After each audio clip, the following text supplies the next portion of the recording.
Good morning, everyone. Zane here, and today we'll show you how to stop Adobe Acrobat PDF Reader from opening automatically.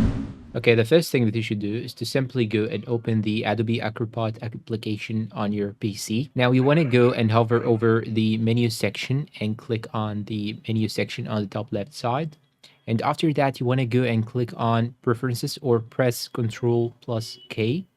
Once you go to preferences, you should go here and click on internet, then go and click on internet settings. Once you go and click on internet settings, go to programs on the top right side. Then you should click on manage add-ons. Then you want to go and click on this section right here below show, click on this arrow. Once you click on this arrow, you have to choose run without permission. Then here it will show you all these applications. Now you should select the first one, Adobe PDF Reader, and here you have it enabled. As you can see, you just have to click on it. Then here you can see an option down below say disable. Just click on disable and you will find the status disabled just right here as displayed. And that's all for today's video. If you find it helpful, please support us with like, subscribe, comment, share. Thank you for watching and goodbye.